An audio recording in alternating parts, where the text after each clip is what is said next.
Il faut rappeler que la veille citoyenne au niveau du Burkina, mais également à Bamako, au Mali, et donc ont notamment organisé une marche meeting pour riposter et dire non à l'ingérence donc de l'Union européenne dans les affaires de l'AES, d'après la veille citoyenne, ou bien si vous voulez d'après les Wahyiens pour le Burkina Faso. C'était samedi dernier cette marche meeting.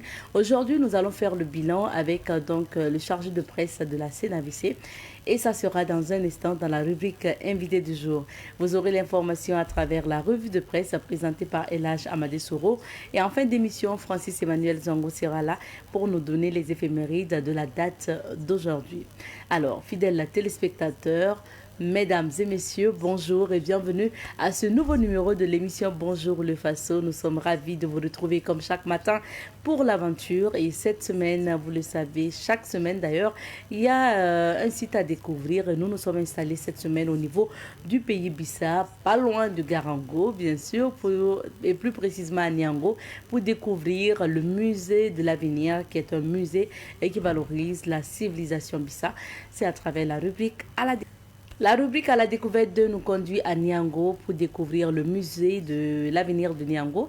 Et ce musée-là a été inauguré le 29 novembre dernier. Donc, on vous invite à découvrir à nouveau. Et puis, on revient.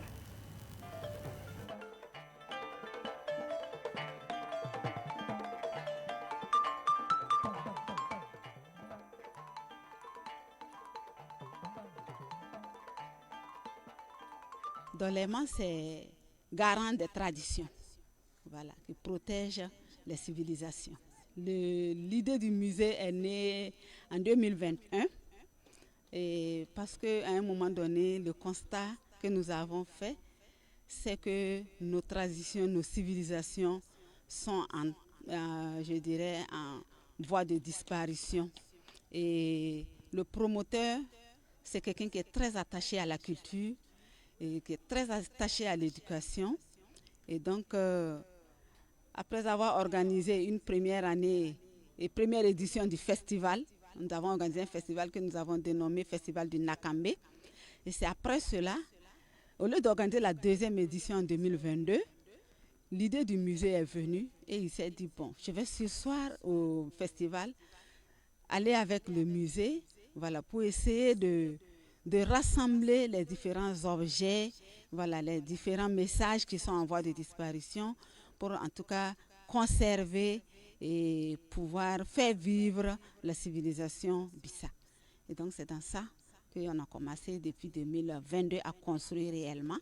Et aujourd'hui, nous sommes à près de 60% de réalisation et nous pensons que nous pouvons ouvrir le musée au public. L'ouverture est prévue pour le 29 novembre 2025. Les ambitions, il faut dire qu'elles sont nombreuses et grandes. Voilà. D'abord, c'est pour faire connaître les civilisations, voilà, Bissa, pour amener nos enfants à comprendre ce qui s'est passé dans la civilisation Bissa et essayer d'établir un parallèle entre l'ancien temps et le temps d'aujourd'hui. Et partant de là, apporter une nouvelle éducation à nos enfants parce que nous sommes un peu sortis du cadre d'une éducation que je dirais réelle.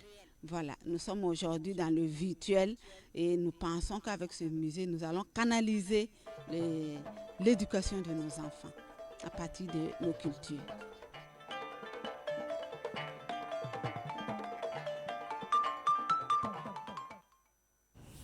Madame Guébré est copromotrice du musée de l'avenir de Niango. Il faut dire que c'est un couple, notamment Madame Guébré et son époux, qui sont les promoteurs du musée de l'avenir de Niango. Donc, une fois que vous serez de passage à Niango, pas loin de Garango, n'oubliez pas d'aller découvrir ce musée de l'avenir dénommé Musée Dolema, donc de Niango.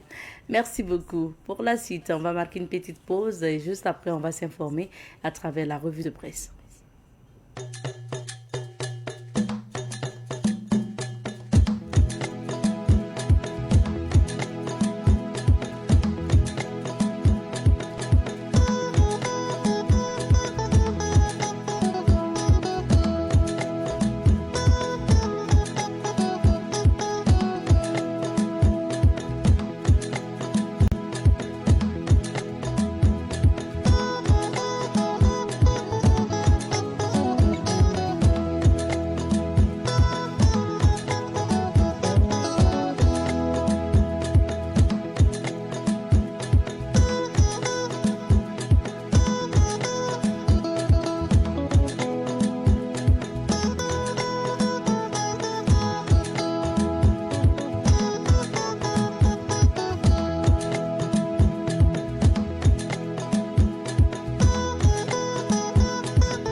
télévision des nouvelles idées.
Savan TV, la télévision des nouvelles idées.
Savan TV, la télévision des nouvelles idées. Et de retour sur ce plateau pour la suite de l'émission. Et cette fois-ci, nous allons passer à l'information. C'est à travers la revue. Revue de presse présentée ce matin par Elhaj Amadesoro. Bonjour Elhaj. Bonjour Agatha. Bienvenue. Bonjour à tous. Merci bien. On va maintenant découvrir les titres de l'actualité. Absolument. Et nous commençons par le journal Le Pays. À la une du pays, voyage de Léon XIV en Afrique, le programme connu, mémorial du temps, le commerce triangulaire, préservation d'un environnement écologique, une aspiration partagée par les peuples, sécurisation du territoire et lutte contre les tracasseries routières dans l'espace AES, le ministre Sana pour le partage de renseignements, prise en charge des patients au CHI Algado en 2025, le DG se félicite du relèvement du plateau technique. Procès Yeyaki Kami et autres, un verdict pour l'exemple. Révélation, TGI Ouaga 1, les motos saisies entre 2010 et 2023 seront restituées. Fait d'escroquerie, le fugitif Abdul Fattah Ouidira dans les filets de la police nationale. Lutte contre le grand banditisme en milieu urbain, la police nationale démantèle 4 réseaux de malfaiteurs à Ouagadougou. Suite au journal Le Pays, place au journal Citoyen. À la une de Citoyen, carnet santé, l'usage de réseaux sociaux, un risque sur la santé mentale des adolescents. TGI de Fadangoma, l'affaire détournement massif d'engrais en 2024, inscrite au rôle. Université Joseph Kizerbo, la promotion du consommé local au cœur des échanges. Trait de plume s'engager pour la patrie. Santé et pharmacopée africaine, Ouagadougou accueillera le 5e congrès de la SAFEC. Les éditions Citoyen, un taux d'exécution de 100% des activités en 2025. Lutte contre le grand banditisme des trafiquants de faux billets épinglés. Journée de l'exemplarité fiscale, les ministres chargés de l'enseignement s'acquittent de leurs impôts. Nous poursuivons notre randonnée avec la presse burkinabé, cette fois-ci avec le journal L'Express du Faso, édité à Bobo Dioulasso. À la une de l'Express du Faso, commune de Bobo Dioulasso, nous avons une bonne santé financière, PDS Laurent Contorme. Défi sécuritaire, les dozos de la sous-région préparent la riposte depuis Bobo. Autant le dire, candidature de Macky Sall à l'ONU, l'Afrique parle encore différemment. Page spéciale SNC 2026, Fitini Koulekan de Orodara s'active pour une représentation honorable, un dispositif sécuritaire rassurant. Concert patriotique Chilwan donne rendez-vous au Bobolais le 18 avril prochain. SNC Bobo 2026, jour J-25. Place à présent au journal Le Quotidien. À la une du quotidien, protection de l'environnement, promouvoir ensemble la construction d'une civilisation écologique, lutte contre le grand banditisme au Burkina, 4 réseaux de malfaiteurs démantelés à Ouaga. Un multirécidiviste aux arrêts, plusieurs objets volés saisis à Léo. Journée de l'exemplarité fiscale, la primature engagée pour le civisme fiscal. Le ministre Kagougou encourage ses collaborateurs à se mettre à jour. Et nous terminons par le journal L'Observateur Palga. À la une de l'Obs, Paris Mutuel Urbain du 4 mars 2026, un rappel de plus de 67 millions de francs CFA pour les fonctionnaires Wenden Zade. Structure hospitalière, Yalgado améliore son état de santé. La Poste Burkina Faso, des décennies de service de 17 retraités célébrés. Médecins devant le tribunal en RDC, c'est aussi le procès de l'hôpital public. SOS Sahel, donc une 30e AG sous le signe de la réforme et de la relance, lutte contre l'insécurité urbaine. La police nationale met fin donc au parcours d'un réseau de malfrats à Léo. Guinée-Bissau, Burkina, les étalons veulent remettre les couverts. Merci beaucoup, Elage, pour ce titre. On va s'intéresser pour la phase commentaire à un sujet notamment international. Alors, on parle de la candidature de Macky Sall au niveau de l'ONU. Absolument. Alors, c'est une candidature qui a été d'abord recalée au niveau de son pays, le Sénégal, mais aussi au niveau de l'Union africaine. C'est tout à fait un fait un peu rébarbatif. Pourquoi? Parce que de coutume, nous savons très bien que lorsqu'il y a une candidature africaine, surtout pour un ancien chef d'État, pour les organisations internationales comme l'Union africaine, comme l'ONU, comme l'OMC, l'OMS, etc., en général, c'est suite à une recommandation forte donc, du pays d'origine du candidat. Et ensuite, cette candidature peut être chapeautée par l'instance africaine. Mais pour le président, l'ancien président Macky Sall, alors au départ, sa candidature avait donc suscité un engouement, mais on ne sait pas ce qui s'est passé pour que finalement, alors l'Union africaine se rétracte parce que vous savez très bien que les résolutions de l'Union africaine souvent doivent être consensuelles. Donc s'il n'y a pas d'unanimité ou de consensus par rapport à un sujet, par rapport à une question donnée, alors cela peut se résulter par ce fiasco que nous avons pu le constater. Mais il faut même voir le parcours de Macky Sall. Peut-être quelqu'un qui est arrivé au pouvoir de façon démocratique, mais une fois au contact du pouvoir à son exercice, alors il a quand même, il s'est montré, en tout cas, quelqu'un qui n'accorde pas assez de crédit, n'est-ce pas, à la démocratie. On a vu vraiment les candidats du PASTEF, notamment Ousmane Sonko et Bassirou Diomaye Faye, qui ont eu des difficultés lors donc, des dernières élections.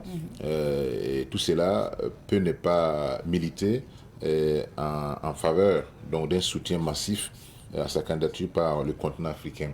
Cela aussi dénote d'une certaine mentalité, souvent des dirigeants africains, qui veulent qu'après leur passage au pouvoir, il puisse atterrir dans des postes juteux au niveau international, parce que vous savez très bien que d'ici là, la candidature, donc, ou du moins le mandat de Guterres à la tête donc, de l'ONU, comme secrétaire général, va finir, et cela va ouvrir, n'est-ce pas, la voie aux différentes candidatures.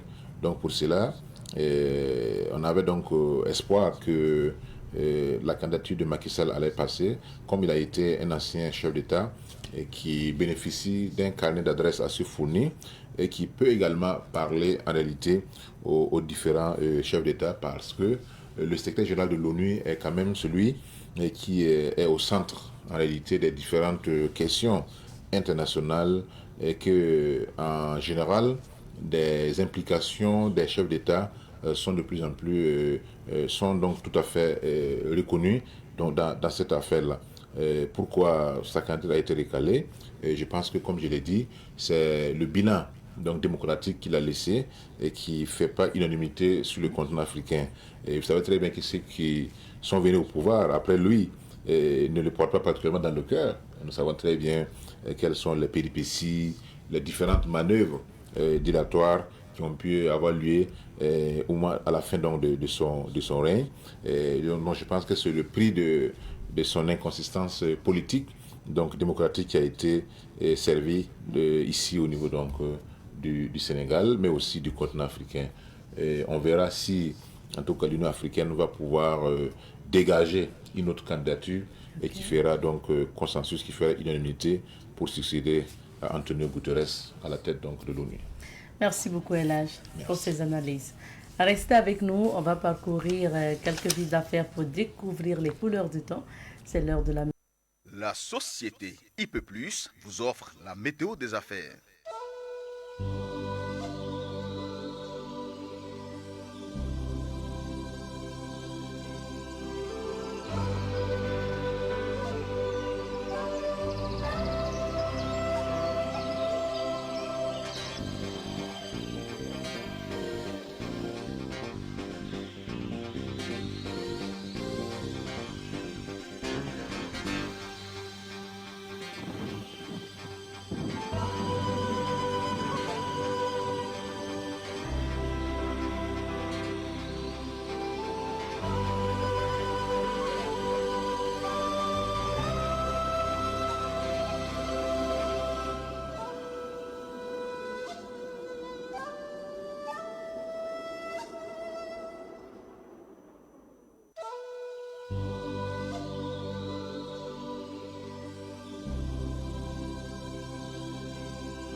météo des affaires vous a été offerte par la société IP+, le numéro 1 du haut débit.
Savan TV, la télévision des nouvelles cités.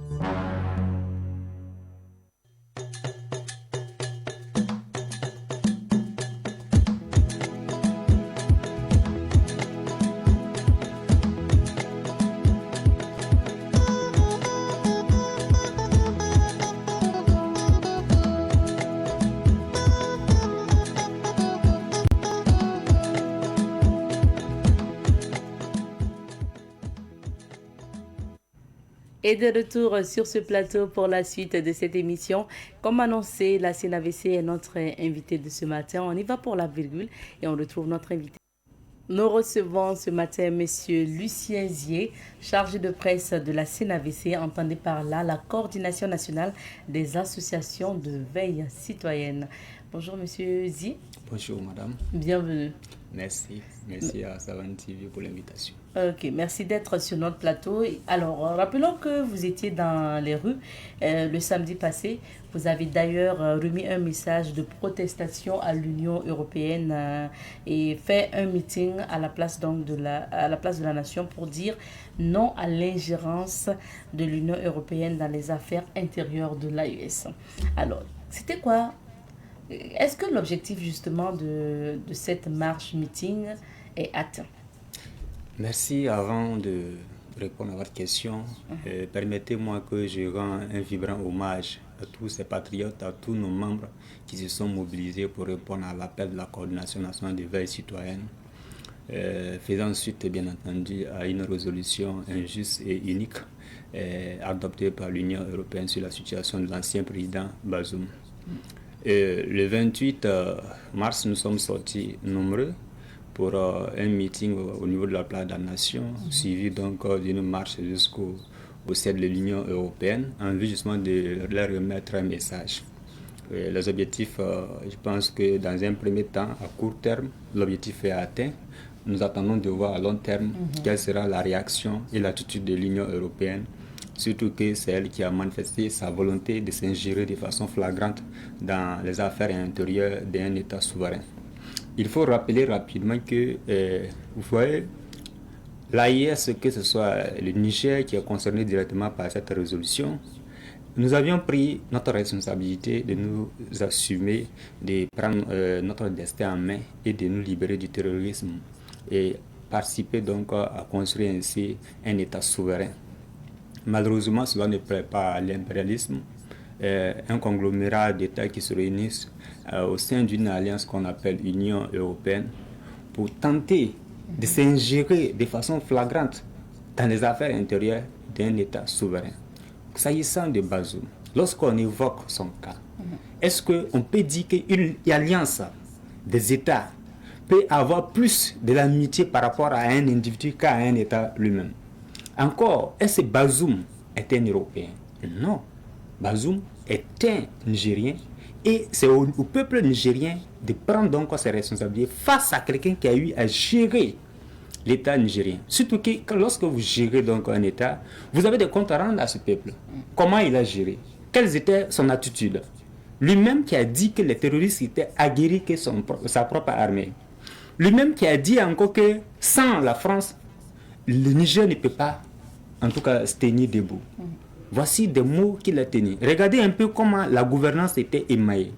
Quelqu'un qui a représenté plus les intérêts de l'État français. Il a encore dit que si ce n'est pas la France, l'uranium du Niger n'allait même pas avoir de couloirs de débouchés pour être vendu. Donc c'est pour dire quoi?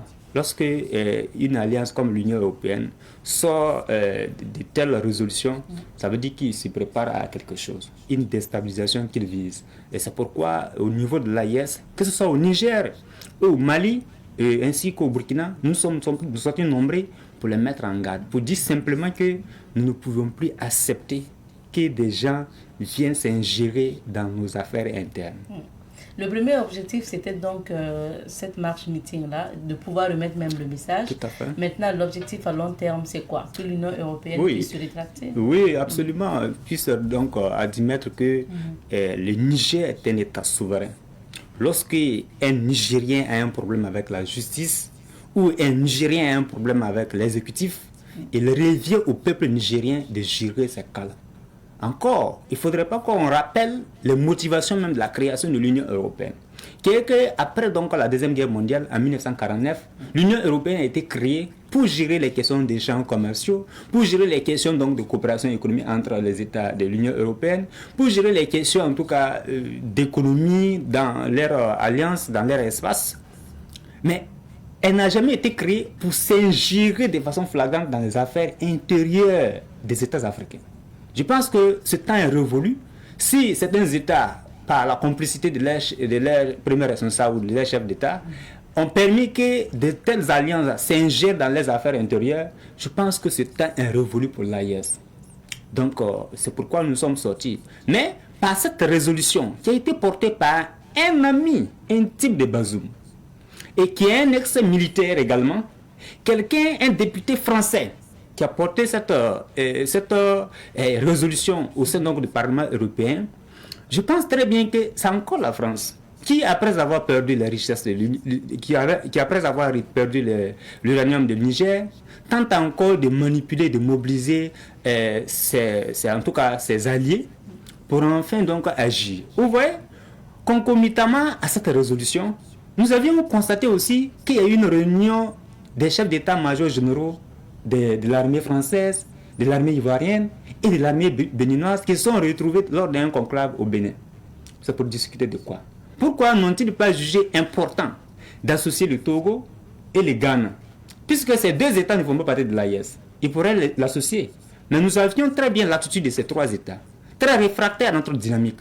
Nous savions ce qu'ils sont en train de tramer. Surtout que quand les autorités nigériennes ont pris leurs responsabilités, le 26 juillet 2023, nous avions vu comment ces États se sont mobilisés pour empêcher, même déstabiliser le Niger dans son élan d'émancipation. Nous avions vu cela et ça continue.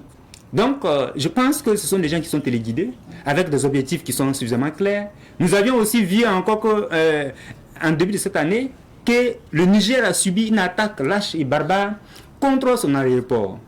Une zone sensible, stratégique, visant donc à déstabiliser, à créer une perturbation au sein de l'Union nationale nigérienne. Je pense que c'est un ensemble d'aspects qui concourent à dire que les gens sont mobilisés aujourd'hui, surtout que le Niger a décidé de vendre son uranium à qui il veut. Alors, comment vous avez trouvé la mobilisation à Ouagadougou? Oui, la mobilisation à Ouagadougou, les gens sont très sortis, très nombreux, et que ce soit des femmes, des commerçants, des travailleurs, surtout que c'était un samedi, des travailleurs du public, du privé, les jeunes scolaires, tous ceux qui aujourd'hui ont compris la nécessité de nous unir et d'aller contre l'impérialisme, les gens sont sortis massivement. Nous ne nous attendions pas à ce monde, mais ça montre encore que notre peuple est vaillant, que notre peuple a compris en tout cas le jeu de la géopolitique. Notre peuple a compris un peu l'influence extérieure et qu'aujourd'hui, lorsqu'il y a des menaces qui portent donc sur l'un des pays de l'AIS, et que les gens se mobiliseront. Donc c'est un signal fort pour cette mobilisation qui montre vraiment que nous sommes engagés fermement pour soutenir nos plus hautes autorités et défendre notre souveraineté. Vous l'avez dit, hein, rappelons que le Parlement européen demande la libération de l'ancien président nigérien Mohamed Bazoum, dont le mandat prend fin officiellement le 2 avril 2026. Et quel est votre commentaire par rapport à cette demande? Non, officiellement, quand on dit officiellement le mandat prend fin le 2 avril 2026, non, officiellement pour les peuples de l'AES, le mandat de Bazoum a pris fin le 26 juillet 2023. Ça, c'est leur date. Avec le coup d'État. Oui, avec le coup d'État, c'est fini. Un coup d'État salvateur, libérateur. Ça a mis fin à son mandat. Il n'est plus président. C'est bon. Encore, il faut qu'il remercie, même quand on ne l'a pas destitué du titre de l'ancien président. Je ne sais pas peut-être qu'ils vont le destituer de ce titre. Parce que lorsqu'on a regardé sous son magistère, regardez le rôle qu'il a joué dans même le renforcement des capacités des groupes armés terroristes. Lorsque vous regardez un peu, c'est celui-là qui a été identifié par la plupart des États européens pour négocier des rançons avec les groupes terroristes. C'est celui-là qui a été choisi par ces États-là pour intervenir auprès des terroristes, pour libérer des ressortissants européens qui souvent se passent pour des touristes, qui se passent souvent pour des humanitaires, qui ont été arrêtés. Et vous savez très bien que les rançons qui sont payées à ces terroristes-là a renforcé les capacités d'implantation. Et c'est ce qui a conduit même que l'île terroriste a occupé la plupart de la bande sahélo-sahélienne. Mais ça veut dire quelqu'un qui négocie, qui rançonne le terrorisme et qui après vient vous dire à son propre peuple que ces terroristes-là, dont il a la responsabilité au titre des prérogatives de l'État de combattre, il dit que ces terroristes sont plus aguerris que l'armée dont lui-même il est le chef suprême. Donc ça veut dire qu'il a choisi son camp. Parce qu'il valorise plus les terroristes que son propre peuple. Ce sont les propos tenus par lui-même à la télévision nationale. Donc j'estime que l'Union européenne ne fait que défendre l'un de ses alliés qui a négocié suffisamment de rançons. Je pense que l'impérialisme aussi utilise ce mode opératoire pour financer le terrorisme d'une manière plus ou moins légale. Donc je pense que lorsqu'on met fin à son mandat, à sa présidence au niveau du Niger, je pense qu'on met fin à des financements, à de tels financements du terrorisme. Ça fait qu'à un moment donné, vous voyez qu'au Burkina Faso, un humanitaire a demandé à nos dirigeants de permettre à ce que les terroristes puissent s'approvisionner. Ça veut dire, on veut nous dire simplement que nos autorités puissent utiliser l'argent du contribuable, contre lesquels contribuables d'ailleurs, qui sont menacés, tués, massacrés par les terroristes. Quand on utilise cet argent-là pour nourrir, traiter les terroristes sur le même pied que nos propres peuples. Donc ça pose un problème. Donc c'est une tentative d'infiltration. Je pense que nos autorités, que ce soit les peuples de l'AES, ont décidé fermement que cela ne se passe plus. Donc son mandat a pris fin le 26 juillet 2023. Je pense que il est dans la main de la justice et au peuple nigérien de décider de son sort. Et l'Union européenne, il faut se rappeler, a d'ailleurs aussi donné un peu ses motivations parce que le porteur de la résolution du Parlement européen le 12 mars 2026 a dit que Mohamed Bazoum est un partenaire de l'UE, de l'Union européenne, qui a accepté d'ailleurs de signer plusieurs accords.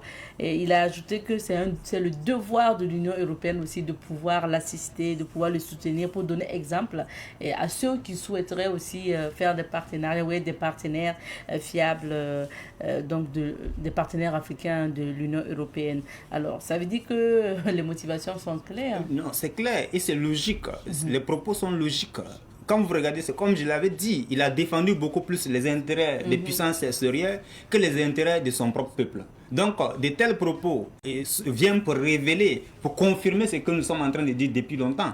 Donc, les conventions dont il parle, les accords dont il parle, ce sont les accords qui ont transformé le Niger, ou remis en tout cas le Niger à la périphérie de l'histoire du monde entier. Donc, en soumettant ainsi son peuple, en l'exploitant, en organisant les pillages sur ses propres richesses. Donc, pour quelqu'un comme ça qui a pris la destinée d'un peuple souverain, je pense qu'il est légitime aujourd'hui que toutes ces voix qui se lèvent pour condamner cette résolution.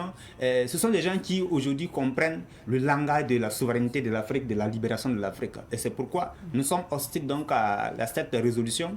Voilà. Et nous comprenons également que c'est une manière de se mobiliser et mobiliser les mercenaires, les groupes terroristes pour aller contre donc la dynamique actuelle de l'AIS. Surtout qu'un État voyou avait dit, lorsqu'ils avaient attaqué les positions de nos femmes au niveau des Tenzaoten, qu'ils avaient fourni en information, en logistique, et donc le groupe terroriste. Donc ça veut dire que des États européens sont à visage découvert engagés pour le financement et le renforcement des capacités de nuisance des terroristes au Sahel. Et il faut rappeler qu'à Ouagadougou, vous avez invité l'Union européenne à réviser sa copie. Sinon, vous lui donnerez 72 heures pour quitter le territoire burkinabé. Est-ce que votre menace n'est pas assez sévère? Non, la menace n'est pas sévère. Lorsqu'on parle de la souveraineté a un prix. Je pense que si c'était l'Alliance des États du Sahel qui avait pris une telle résolution, je pense qu'actuellement, les États européens s'étaient déjà coalisés pour expulser donc nos différentes représentations diplomatiques dans leur pays. Donc je pense que c'est l'expression libre de la souveraineté de nos peuples respectifs qui donc met en garde cette union. Je pense que ce n'est pas la première fois, elle avait aussi instrumentalisé, il y avait d'autres États, et le système des Nations Unies à un moment donné qui avait aussi en tout cas été contre notre dynamique. Lorsque nous avions en tout cas porté notre message, c'est pour que le message soit suffisamment clair, pour que les gens comprennent ce que nous voulons. Nous ne voulons pas d'ingérence. Donc c'est pourquoi nous leur disons, si l'Union européenne ne révise pas sa copie, nous allons la mettre dehors. Ça, c'est au prix de notre souveraineté. Et ce n'est pas sévère. Je pense que pour tout ce qui se passe contre notre pays, que ce soit les attaques, les massacres, les pillages, que ce soit l'exploitation par les multinationales, tout cela est assez sévère, plus atroce. Et toutes ces guerres qui sont déportées, regardez comment le terrorisme s'est implanté dans le Sahel. Ça veut dire quoi? Ils ne tombent pas du ciel. Ça veut dire que ce sont des gens qui entretiennent, qui alimentent, qui renforcent les capacités. Et même on les forme. Ça veut dire les atrocités qui sont posées au fil du temps au niveau du Sahel, c'est plus atroce que de dire simplement à des gens qui sont contre notre volonté, s'ils ne veulent pas réviser, à comprendre notre dynamique, qu'ils peuvent se retirer de notre pays. Et ça, c'est encore plus souple. Ça veut dire que nous sommes un peuple vraiment très humain. Nous avions de l'humanisme dans notre action. C'est pourquoi cette mesure, j'estime que c'est très douce. Est-ce que vous pensez, comme certains le disent, que cette résolution du Parlement européen a un agenda caché, en fait, cache un agenda d'attaque, par exemple, des pouvoirs de Niamey, de Bamako, de Ouagadougou, parce que, quoi qu'on dise, les attaques des pouvoirs révolutionnaires semblent être à la mode aujourd'hui. On a vu le Venezuela, l'Iran, la Corée. Oui, c'est bien entendu ça. Ils ont toujours fait ça. Ce sont des prémices, voilà, des actions perfides qui sont en préparation. Lesquelles actions déjà ont connu des débuts. J'ai signalé de suite là l'attaque donc contre l'aéroport international de Niamey. Voilà, vous avez aussi vu au même moment où on attaquait l'aéroport international de Niamey, il y avait un coup d'État qui était déjoué au Burkina Faso le 3 janvier 2026. Voilà, au même moment, il y avait aussi une attaque dans une ville au Mali. Je pense que tous ces éléments viennent pour dire qu'il y a un agenda qui est bien caché et que cela ne peut pas nous surprendre. Voilà pourquoi nous sommes mobilisés. Je pense qu'encore, on a la chance qu'il y a la force unifiée AIS qui a été créée et que le théâtre d'opération est commun. Donc, l'espace confédéral constitue un théâtre commun aujourd'hui. Donc, cette force-là est en alerte maximale depuis l'année dernière. Je pense que ce sont des menaces que nous avions donc pris des dispositions préventives pour pouvoir en tout cas extirper. On n'a pas aussi entendu l'Union européenne lorsque les États-Unis, par exemple, ont enlevé Nicolas Maduro du Venezuela. Oui, ils ne pouvaient pas parler parce que vous voyez, ce sont les mêmes puissances-là. Des puissances, ils ont même attitude comme des fauves. Vous voyez, les guépards, lorsqu'ils veulent attraper les proies, ils sautent sur la tête. Vous voyez le cas de Nicolas Maduro. On enlève, capture un président d'un État souverain comme si c'est un simple vulgaire. aux yeux et aux su de la communauté dite internationale. L'Union européenne n'a rien dit. Donc c'est ce que nous disons. Ils sont dans une diplomatie sélective. Et cette manière de faire le jeu politique au niveau de la géopolitique mondiale, c'est pour dire simplement que ce sont eux qui tiennent un ordre. Mais aujourd'hui, l'ordre mondial est en recomposition. Et vous allez voir encore qui perd des capacités. Aujourd'hui, vous allez constater que face donc à l'Iran, l'Espagne refuse l'utilisation donc de son espace aérien pour des attaques contre l'Iran. Ça veut dire qu'il y a une recomposition de la géopolitique.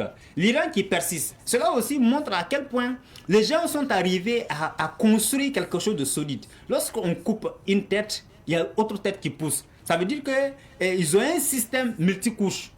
C'est ce qui est très important parce que le système multicouche est très dissuasif et ça permettra donc à nos pays, à des États qui aspirent donc à la souveraineté et à une résistance sur la longue durée, de pouvoir en tout cas bâtir leur système. Et c'est pourquoi nous appelons aussi nos autorités à réfléchir à un tel système multicouche. Et son élément dissuasif est très important.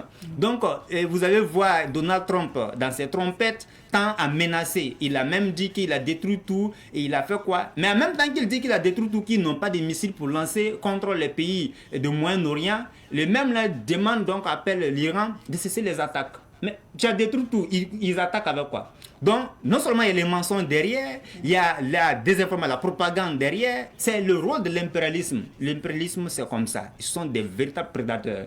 Donc, c'est au peuple souverain qui aspire à la souveraineté de véritablement se lever et avec courage et définir leur modèle, leur système de gouvernance. La marche de samedi aussi concernait Bamako et Niamey. Est-ce que vous avez eu un regard sur ces deux pays, ce qui s'est passé là-bas? Oui, tout à fait. Et dans ces deux pays, les populations sont sorties si nombreuses pour simplement, en tout cas, réaffirmer la même position qu'avaient donc les populations burkinabées.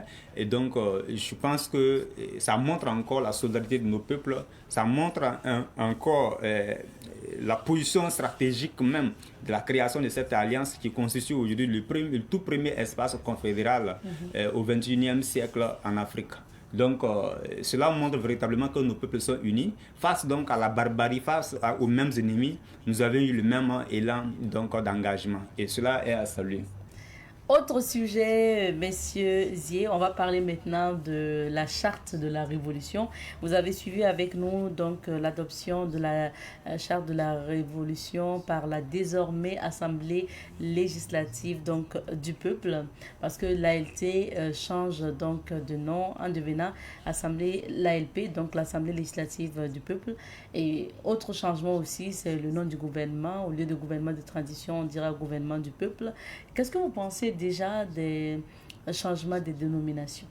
Et il faut d'abord féliciter le gouvernement qui a pris l'initiative, également qui a répondu aussi à l'appel insistant donc du peuple burkinabé, appelant donc à changer ces dénominations qui n'avaient pas plus de signification pour le peuple.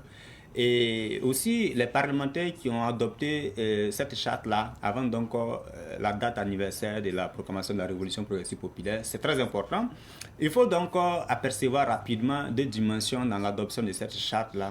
Il y a la dimension même de la dynamique de l'évolution de notre pays de partir de 2022, nous sommes partis d'abord sur une base provisoire.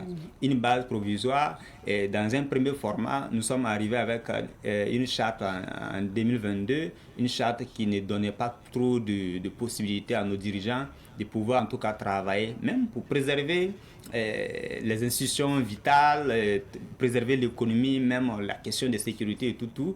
Mais à un moment donné, je pense que les forces vives nationales, avec les concertations et tout ça, nous sommes parvenus donc à l'adoption en mai 2024 à un autre format. Aujourd'hui, nous sommes passés des chartes de transition à charte de la révolution.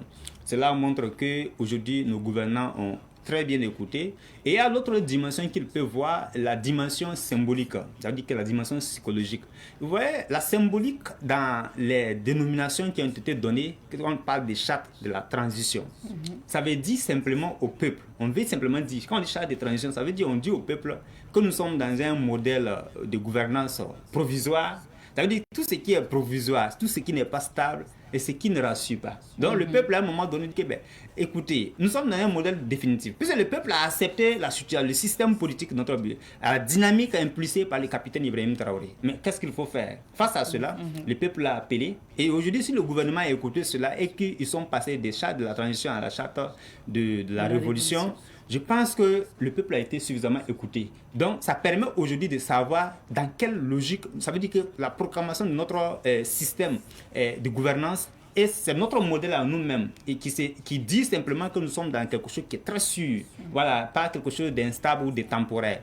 L'autre élément qui est très important, lorsqu'on parle de l'Assemblée législative de transition, ça veut dire à un moment donné, on peut estimer que c'est une Assemblée législative des acteurs de la transition, un organe qui appartient seulement aux acteurs de la transition. Ce n'est pas un organe qui appartient au peuple. Mais lorsqu'on dit que l'Assemblée législative du peuple, ça veut dire qu'effectivement, c'est une Assemblée législative du peuple. Parce que simplement, cette Assemblée va venir représenter le peuple, donc on va agir en lieu et place du peuple, et ce qui va permettre au peuple de se sentir dans les décisions. Et sinon, à un moment donné, ces appellations même peuvent arriver à dégager 3 spectres. Vous allez voir les spectres des inconditionnels. Les inconditionnels, ce sont les voyants, la veille citoyenne, et tous ceux qui sont véritablement engagés fermement pour défendre cette révolution. Et vous allez voir le spectre des indécis, ce sont les gens qui sont dans l'indécision. Ils regardent, comme ils disent qu'ils sont en transition, ils ne se sentent pas trop concernés par la situation. Et ça fait qu'ils regardent la chose comme c'est une gouvernance. Ils se disent que transition, ça veut dire qu'on part d'un point A à un point B, forcément. Et puis, on aboutit par l'organisation des élections. Donc, le dernier spectre, c'est quoi? C'est le spectre des gens qui sont sceptiques. Et lorsqu'il est sceptique, il doute. Il finit de douter. Il va basculer de l'autre côté, c'est-à-dire du côté de l'oligarchie apatrie servile. Lorsqu'il est de ce côté, il combat votre peuple, il combat donc la transition. Voilà. Donc je pense que lorsqu'on dit aujourd'hui nous sommes dans la révolution et en faisant en sorte que ce concept de révolution impacte les dispositions donc, de la charte, c'est très important.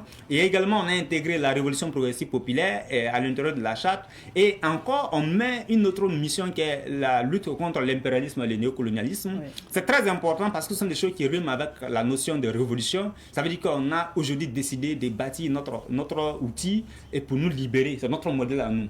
Donc je pense que ces dénominations, ça montre le signal fort de notre engagement et qu'aujourd'hui, les choses sont assez décisives. Le peuple est rassuré. Et autre point justement, puisqu'on parle des points de la charte de la révolution qui a fait parler sur les réseaux sociaux, c'est notamment, il est dit au niveau de la charte donc que le président du Faso est éligible aux prochaines élections. Votre avis?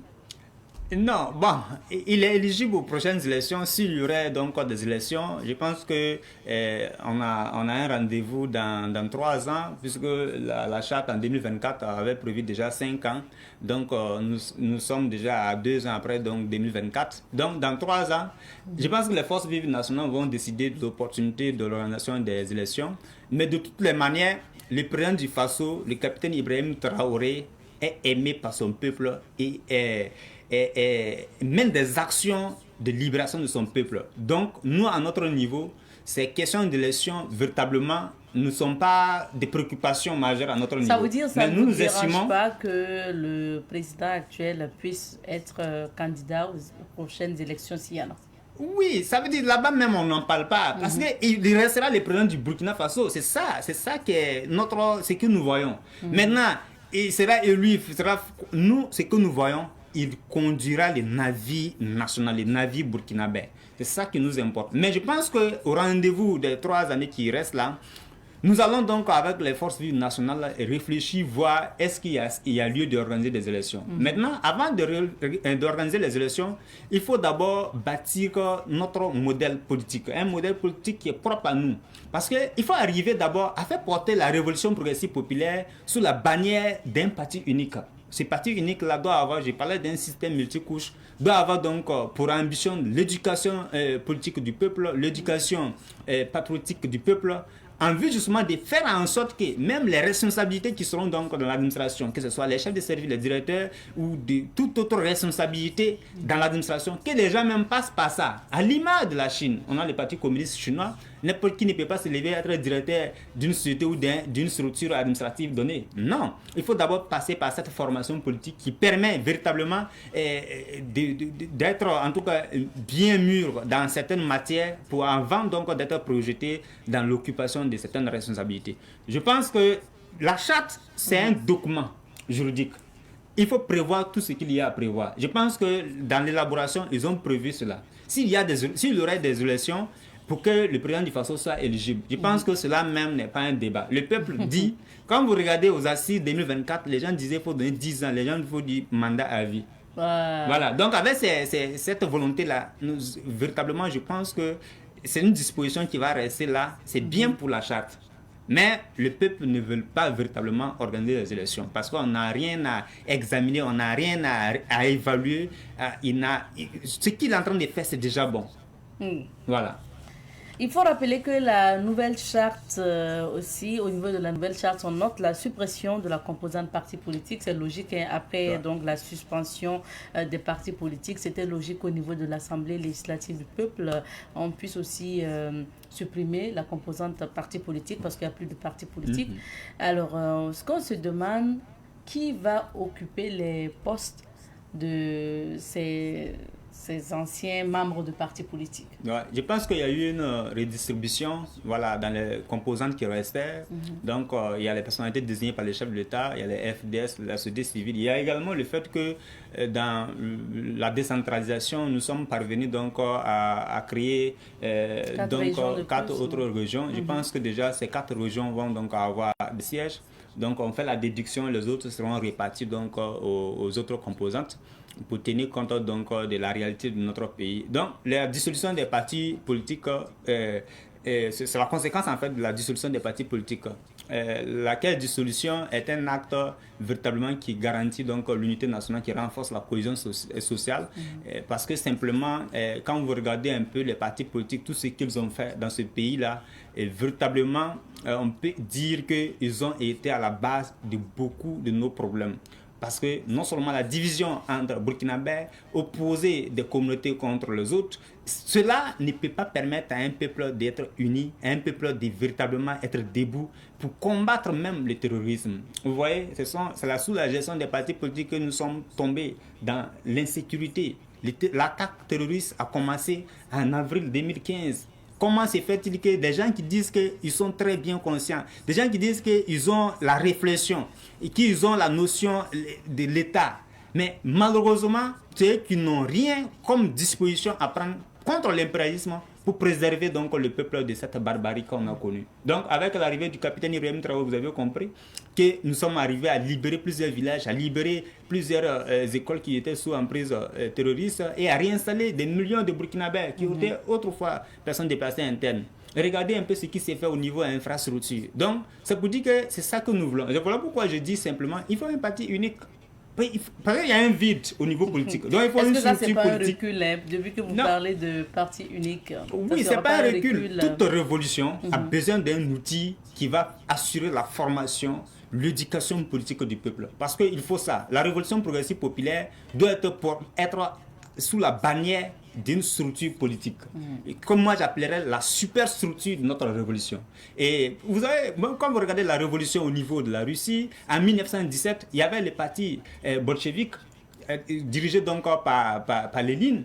Mais c'est ce parti-là qui a permis au peuple russe de pouvoir raffermir sa mobilisation, son engagement et de résister contre l'impérialisme occidental. Monsieur Zier, vous êtes sur les réseaux sociaux, vous avez certainement vu des gens aussi ressortir des anciennes vidéos d'interviews du président et de dire qu'en principe, le président du Faso disait qu'il avait besoin de 6 mois pour en finir avec le terroriste et que s'il finissait, il était disposé, en fait, il n'est pas venu pour rester. Oui. Ce que les gens disent sur les réseaux, qu'il n'était pas venu pour rester. Pourquoi aujourd'hui, au niveau de la charte de la révolution, on parle donc d'éligibilité? Parce que finalement, certains disent, après avoir goûté au pouvoir, il veut bien y rester. Qu'est-ce que vous répondez à ça? Non, ceux qui disent ça, ce sont des gens aujourd'hui qui ne veulent même pas le capitaine Ibrahim Traoré diriger le pays. Ce sont des gens qui sont opposés aux intérêts nationaux. Ce sont des gens qui ont choisi les camps. Donc, qu'est-ce qu'ils font? Et regarde, même quand on libère un village aujourd'hui, ils disent que c'est pas bien. Aujourd'hui, on a tué, massacré des terroristes, libéré des zones. On dit qu'on a tué des Burkinabés. Des terroristes qu'on a écrasés. Ceux qui endeuillent nos peuples. Ce sont des gens qui se sont dit que non, ce sont des Burkinabés. Non. Ce sont des manipulateurs. Ce sont des propagandistes qui sont à la cause encore de l'impérialisme occidental. Le capitaine Ibrahim Traoré est venu dès le début. Il a été suffisamment clair. Mais regardez quand il a dit que lui, il n'est pas venu pour...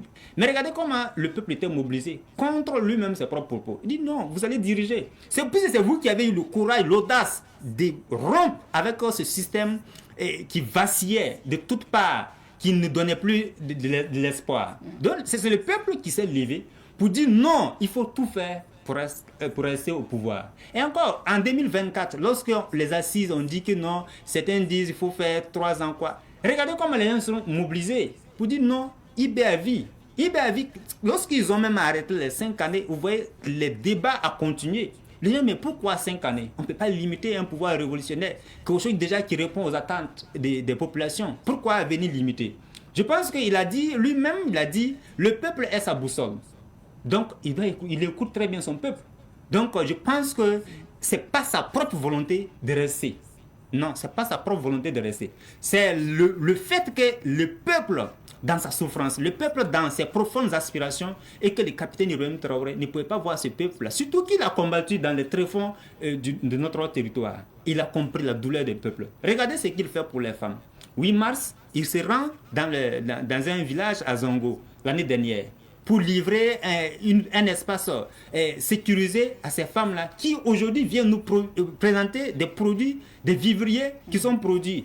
Donc je pense qu'il a compris la douleur de ce peuple-là et qu'il a décidé de sacrifier toute sa jeunesse pour permettre à ce que le peuple burkinabé puisse restaurer sa dignité. On va s'arrêter là, monsieur Zi. On veut que notre temps est terminé, ça passe vite. On va s'arrêter là pour aujourd'hui. Merci d'être passé. C'est moi qui vous remercie. Merci encore à Savane TV pour l'occasion. Je rappelle que M. Lucien Zier est le chargé de presse de la CNAVC, la coordination nationale des associations de veille citoyenne. On s'arrête ici pour l'entretien de ce matin. Marquons une petite pause et on revient pour la suite.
Savane TV, la télévision des nouvelles idées.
Savane TV, la télévision des nouvelles idées.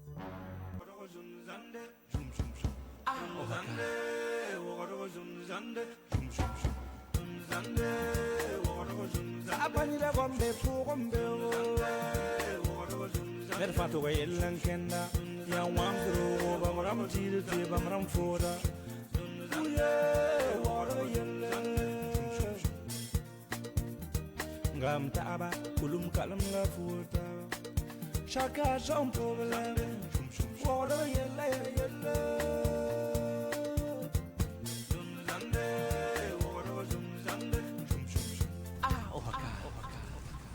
Les règles. On sous le nom, il faut. Pour moi, je never found it for a zal for patent carmen de soul. On was coming a cassessida. Il faut n'en dire so. Sous le nom. For moi, il y a un mambo for ya. Il faut beau you ni ma for. Il faut sauver à l'état pour you can les canal les boli. Well, my minga partly go. Payele. You beat it on the mamma. Yawato, Bola Fonda. Ebomaf. Ebomaf Panir Yuri. Ya entrepris her Yuri. That 2 euro for no woman will net Ebomafe. But Yurato. Mahmoud. Mahmoud Captain. Mahmoudia. Yamoy. For karma men and they show when live on pair. For a cleaner wood. But cleaner you to put for. You never found bone, Cleaner. Yo, but you're too. Nasa. Nasa son. For that to him a voodoo. That to him a son of that. For it a board for Nasa. But two. No, sir, phone name Kalsamba. Phone number you wouldn't talk, never you beat it. Tell I am. Merely never for Pazal to key. I formed me to Mam to carry forth for an day sober on Tembo you don't for. Sad. For me, Naman. Now come for you here, you bitterly. Well, the people are poor. When I'm several poor, they never found all you can. Well, Emmanuel, when be for you 9 years, Emmanuel, for you sober, Leracalibon. Emmanuel. Bad Emmanuel, bad Emmanuel. Every man. Bad Emmanuel, Vedman Bamila. And you pogum ma, ye long ye, mam, Emmanuel Basumi. By Emmanuel Lambi lands a thing, and food lands upon young baby never found a pegasella. Bad Emmanuel, a bigger, the boy yellow conniver. Bad Emmanuel, bad Emmanuel. The boy a bomba you song, and never man party owning a lower landing one. Elegam name Sam Zakun, party is over.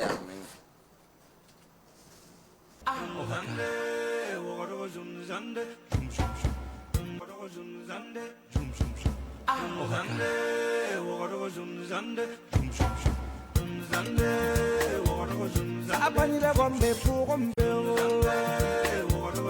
Mer fatu ga yellan kenda ya wamdro bamram jiru te bamram foda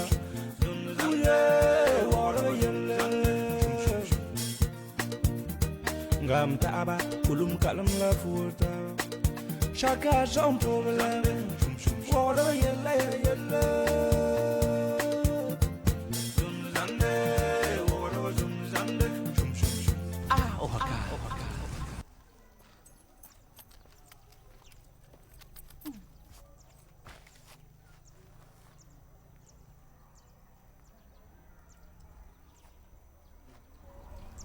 Michel.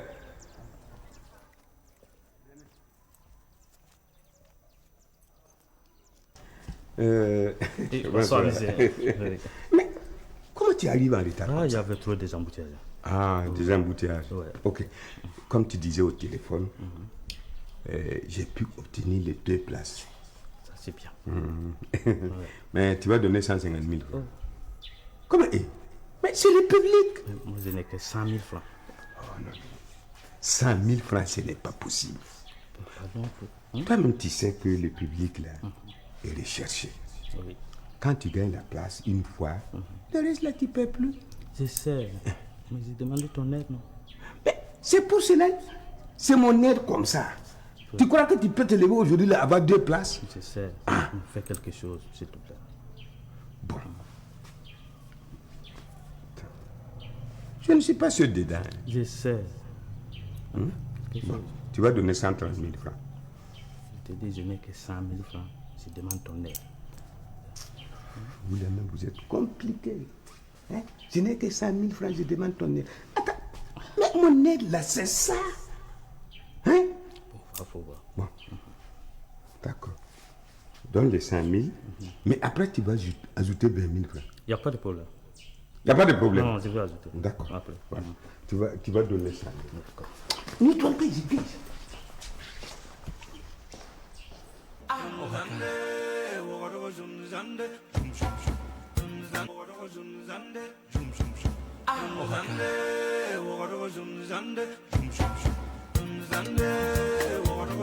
Abanyira gombe pu gombe mer fatu ga yellan kenda ya wamdro ba maram tiru te ba maram foda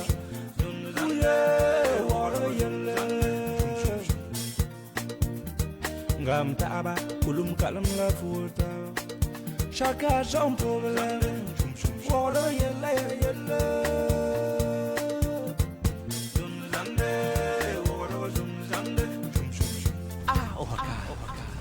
Papu? Papu? Eh. Apa bube? Alors, école. Wow.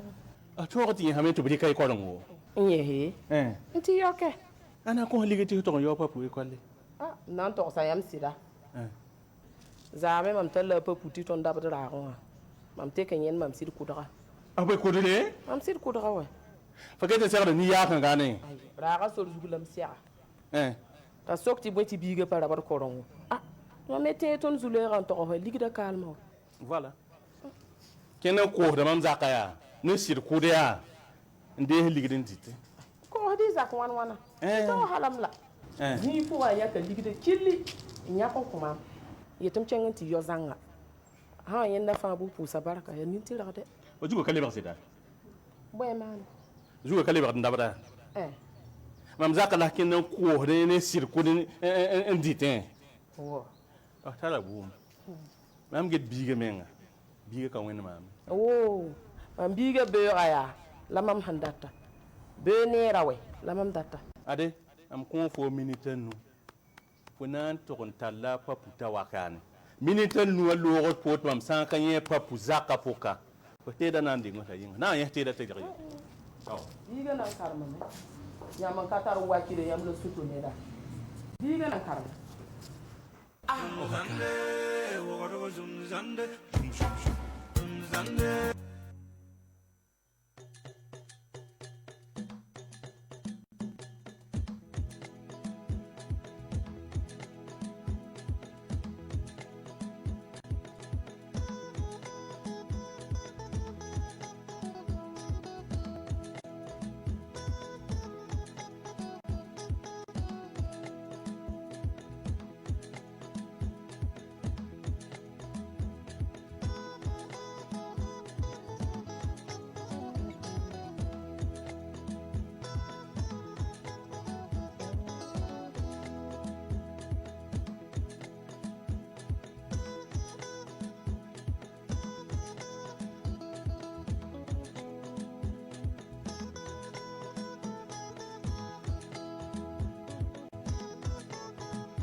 Savan TV, la télévision des nouvelles cités. Et nous sommes de retour sur ce plateau pour la suite de l'émission. Nous allons passer aux éphémérides. Les éphémérides présentées ce matin par Francis Emmanuel Zango, bien sûr. On le retrouve du lundi au jeudi ensemble. Alors, bonjour Emmanuel. Bonjour Abzeta, et pour une des rares fois, le prénom a été bien prononcé pour le bonheur de ceux qui nous suivent en ce moment sur les antennes de Savan TV. Ravi de vous retrouver, toujours avec le même plaisir et la même passion qui nous anime. Bonjour à toute la nation entière, aux serviteurs du peuple. Merci beaucoup, vraiment, les serviteurs du peuple. que nous sommes. Oui. Aussi. Alors, on débute les éphémérides avec la date du 31 mars 1870, vote du premier homme noir aux États-Unis d'Amérique. Oui, nous remontons le temps pour nous retrouver en cette date du 31 mars 1870 pour parler de cette date-là où le premier homme noir à avoir officiellement voté aux États-Unis après la ratification du 15e amendement est Thomas Mundy Peterson. Il a déposé son bulletin le 31 mars 1870 et le vote a eu lieu à Perth Amboy dans le New Jersey lors d'une élection concernant la révision de la charte de la ville et son vote est intervenu seulement un jour après proclamation officielle du 15e amendement de la Constitution américaine qui interdit de restreindre le droit de vote sur la base de la race, de la couleur ou d'une condition antérieure de servitude. Il faut souligner que Thomas Mundy Peterson était un citoyen actif qui a par la suite siégé dans la commission de révision de la charte de la ville et est devenu le premier noir à être juré dans son comté, mais il est à noter également qu'il avait d'autres personnes qui ont pu voter bien avant lui, mais de façon officielle, c'est lui, puisque dans cette zone, on lui permettait de faire ce vote-là, bien que dans d'autres zones, il y avait également certaines conditions que ces personnes devaient avoir pour pouvoir voter. Donc, on peut retenir que Peterson est universellement reconnu comme le premier homme noir à avoir exercé le droit de vote sous la protection de la Constitution fédérale nouvellement amendée. C'était juste le lendemain après l'amendement de ce 15e-là, à ce jour du 31 mars 1870. Retenez bien ce nom, Thomas Mundy Peterson, premier homme noir à voter aux États-Unis après l'adoption du 15e amendement.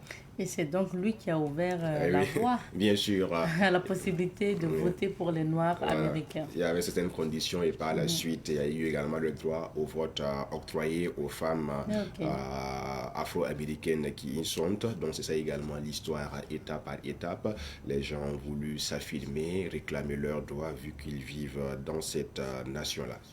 Alors, deuxième actualité, le 31 mars 1889, et puis on se demande que serait Paris sans la Tour Eiffel. Voilà qui est bien dit, Abzeta, quand on voit que la Tour Eiffel représente beaucoup pour Paris, et lorsque les gens se déplacent dans cette ville-là, si tu pars à Paris sans visiter la Tour Eiffel, c'est comme si quelque chose manquait. Alors, cela a également une histoire. Et l'inauguration de la Tour Eiffel a eu le 31 mars 1889, marquant la fin d'un chantier titanesque de 2 ans, 2 mois et 5 jours. Et Gustave Eiffel, qui est l'architecte, l'ingénieur, a gravi les 1710 marches de la tour pour hisser le drapeau tricolore.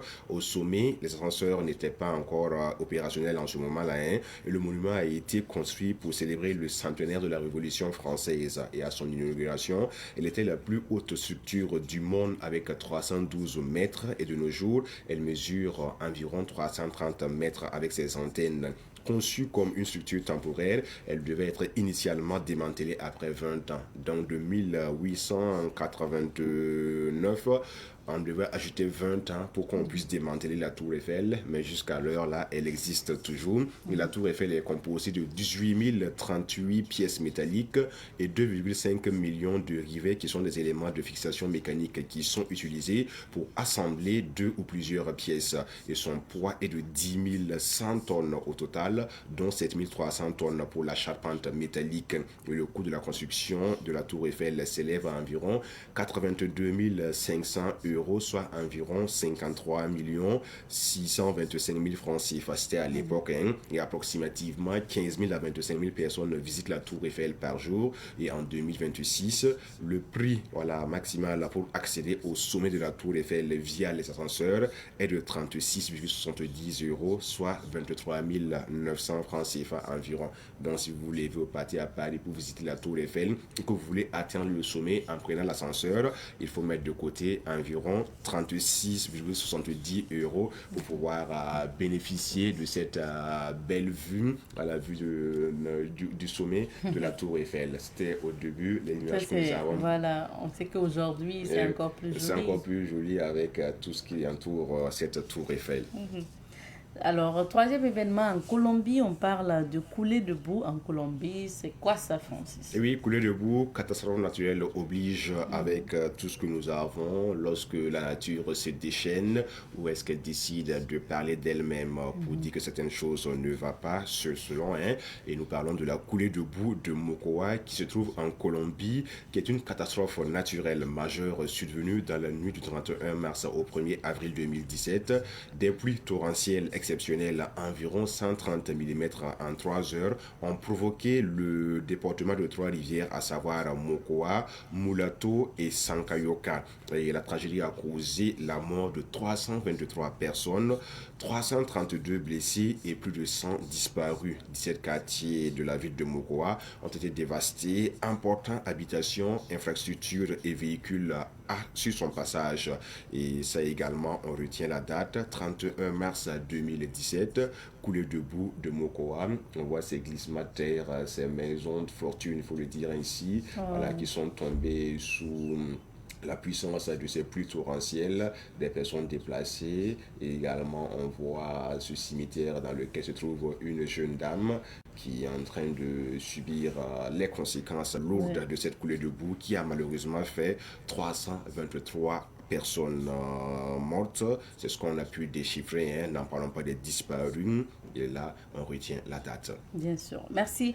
Troisième événement, et ceux qui ont bien retenu leur cours de philosophie, quand on parle de je pense donc je suis, ou donc cogito ergo sum en latin, pardon, vous savez que c'est de René Descartes. Oui, c'est bien de lui qu'il s'agit, René Descartes, qui est né aujourd'hui. Cogito ergo sum, ou encore je pense donc je suis, je pense que pratiquement en classe de première terminale, on aborde ces différents chapitres. Un monsieur qui a plusieurs casquettes, mathématicien, physicien et par-dessus tout philosophe. Donc il est né le 31 mars 1596. Retenons que c'est un philosophe que je l'avais dit, comme je l'avais dit, mathématicien, physicien français, universellement reconnu comme le père de la philosophie moderne. Il a révolutionné la pensée occidentale en pensant la raison et le sujet au centre de la connaissance. René Descartes, il est né aujourd'hui et ça célèbre affirmation comme tu l'as si bien dit. Je pense donc je suis, cogito ergo sum, établit la conscience de soi comme la première certitude indéniable. Et pour trouver une vérité solide, Descartes décide de douter systématiquement de tout ce qui n'est pas pour tomber sur un résultat. Et là, il avait décrit plusieurs thèses, des thématiques bien abordées que nous avons étudiées au lycée, et même ceux qui ont pris pour, je le vois, les études en philosophie savent de quoi il s'agit. Et alors, Descartes est également ce monsieur qui a inventé la géométrie analytique, une branche des mathématiques qui permet de résoudre des problèmes de géométrie en utilisant des outils algébriques. Alors, on voit également ces figures-là avec une coiffure bien assortie, datant de l'époque de 1500. 1500 quand même. Hein. Oui. 1596. Et on voit en image également une de ces citations majeures voilà, qui nous renvoie dans la philosophie. Pour atteindre la vérité, il faut une fois dans la vie se défaire de toutes les opinions qu'on a reçues et de construire de nouveau tout le système de ses connaissances signé René Descartes. Et pour ce qui concerne René Descartes, il faut dire que quand il était jeune, d'ailleurs enfant, il souffrait d'une maladie qui ne lui permettait pas de se lever à la très tôt. Et pendant ce temps, il lésinait entre griffes sur son lit et ça lui permettait également de penser, de réfléchir et de mettre en pratique ou en place ces différentes idées qui seront exploitées par la suite. Idées dans lesquelles qui ont été mis dans des documents qu'il faille étudier également pour avoir la connaissance, comme quoi la connaissance également se trouve dans les livres. Bien sûr, et tu vois, jusqu'à présent, on étudie René Descartes. Oui. Même si d'autres personnes ont fait de la philosophie leur bête noire. Ça, c'est une réalité aussi. On termine par l'expression du jour, on n'attrape pas les mouches avec du vinaigre. Ça, là, ça veut dire quoi? On n'attrape pas les mouches. Avec Comment on du peut vinaigre. attraper les mouches avec du vinaigre? Il y a la manière pour attraper les mouches. Donc, je pense qu'avec du vinaigre, là, ça peut ne pas marcher à 100%. Donc, l'expression « on n'attrape pas les mouches avec du vinaigre » signifie que l'on obtient plus facilement ce que l'on veut d'autrui par douceur, la gentillesse ou la flatterie qu'en utilisant la force ou l'agressivité. Elle souligne que la bienveillance est un outil de persuasion bien plus efficace que l'aigreur. Donc, les mouches, elles sont là. Si on doit les attraper, je préfère que vous utilisez du sucre ou encore quelque chose qui est plus... Le miel. Voilà, du miel, c'est plus doux. Voilà, comme l'a dit Smarty dans une de ses chansons, voilà, la pourriture attire les mouches. Le miel aussi. C'est ça. Donc, il faut utiliser du miel, quelque chose qui peut attirer les mouches là. Et là, vous les avez. Sinon, si on utilise du vinaigre, ça va les chasser. Donc, ça utilise également notre vie en société. C'est pas à tout moment que la force là, des muscles ou des biceps peut résoudre. Il faut avoir la manière la plus élégante, la plus souple pour amener les gens à être dans votre pensée, dans votre vision et votre volonté de faire les choses. Sinon, si on a tout le matraqué, c'est pas évident. L'homme, il est comme il est également. Donc à ce niveau, je propose qu'on ait la carotte et le bâton. Quand c'est bon, la carotte est là. Quand c'est pas bon aussi, on essaie de faire prendre le bâton pour voir ce qui peut être fait. Et en mode on dit, voilà, son bilkeli ne là, ouais. Donc ça on a dit, ma romenga, gibli, reta kitara, la hana tonte yo kabala, mal som ça l'initiative à capier. Merci beaucoup, Francis. En tout cas, et moi je peux confirmer, surtout pour nous les femmes là, quand vous flattez votre mari, vous arrivez à avoir tout ce que vous voulez. Et si vous, au contraire, voilà, c'est la bagarre et puis genre dire c'est obligé qu'il vous donne là, ça peut pas marcher parce que les hommes n'aiment pas ça. Tu m'as pris à mener ici pour faire quoi? Non, c'est pas comme ça. Il faut toujours flatter la manière. C'est ça. Donc, merci beaucoup. Merci Francis. Je t'en prie, merci également à toi, merci à tous les téléspectateurs. On se retrouve demain toujours avec le même plaisir. Allez, prenez soin de vous. On se retrouvera demain quand il va sonner 7h30 chez vous, mais également...